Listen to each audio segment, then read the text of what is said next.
In the Netherlands, polished TV shows controlled celebrity gossip for decades.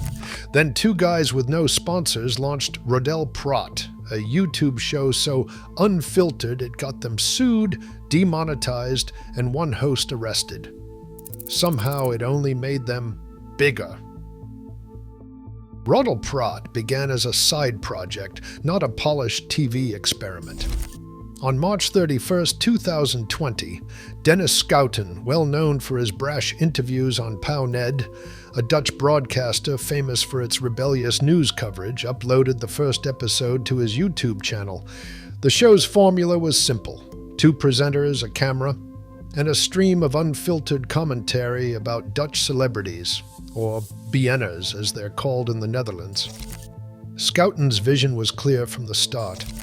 He wanted a space where he and his co-host could speak freely without the careful editing and advertiser pressure that shaped mainstream gossip shows like RTL Boulevard and Show News.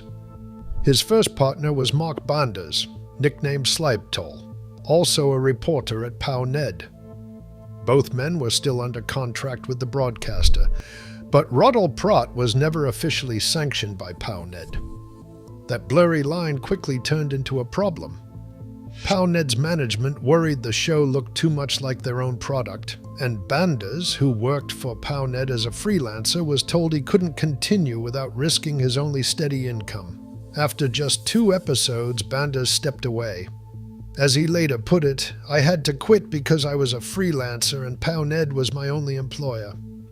The show's outsider identity was set from the start. Schouten pressed on, looking for a new co-host who shared his appetite for controversy and his skepticism of the mainstream. The first 7 episodes, raw and sometimes chaotic, captured the instability of those early weeks.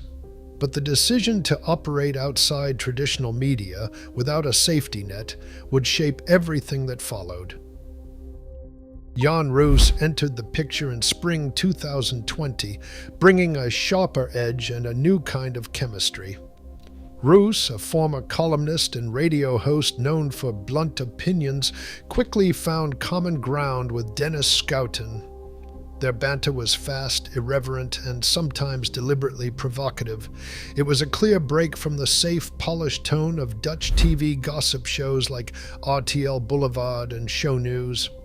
In the Netherlands, these mainstream programs follow strict editorial lines, often shaped by advertisers and PR teams. RoddelPraat, by contrast, thrived on unpredictability and a sense of freedom. The timing was perfect. As the COVID-19 lockdowns hit, Dutch audiences flocked to YouTube in record numbers. Screen time in the Netherlands jumped by 7% in 2020, with viewers hungry for distraction and entertainment. RoddelPraat's subscriber count exploded, climbing from 0 to 140,000 within months.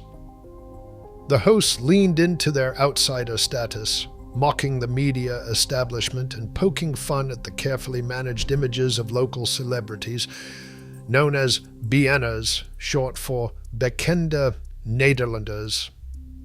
But the same raw humor that drew viewers also made the show vulnerable.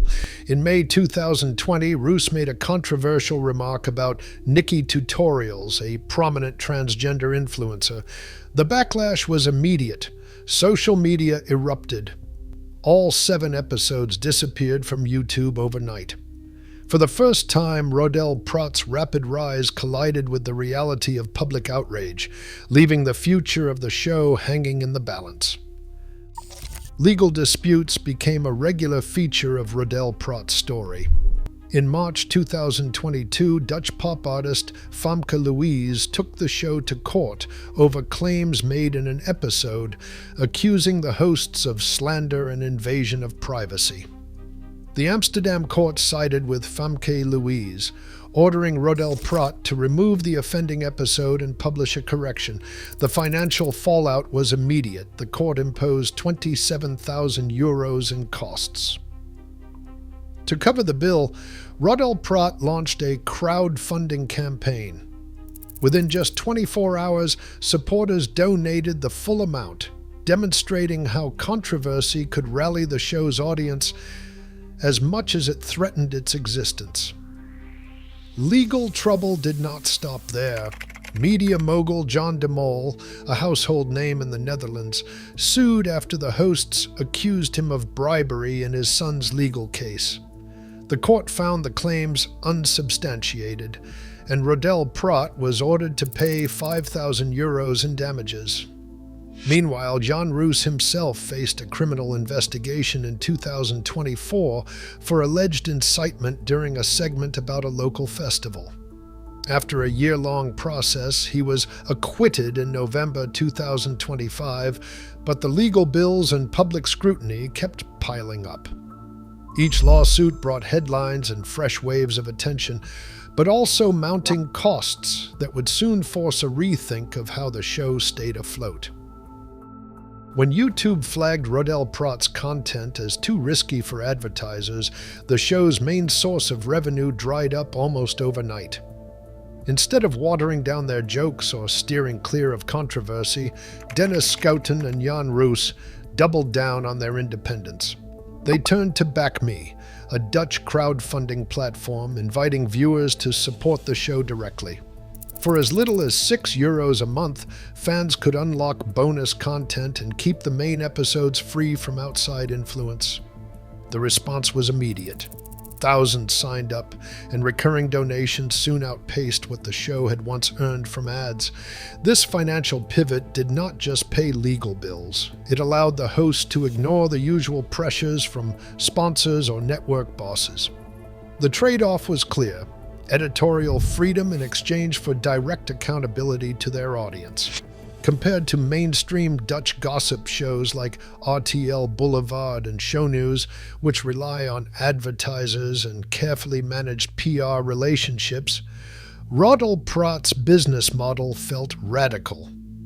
Viewers were not just passive consumers, they were the show's lifeline. That sense of authenticity, of being part of something unscripted and unpredictable, struck a nerve in a country where polished celebrity coverage had long set the tone. For many, the rough edges were the whole point. Every week, hundreds of thousands still tune in, not for polish, but for provocation.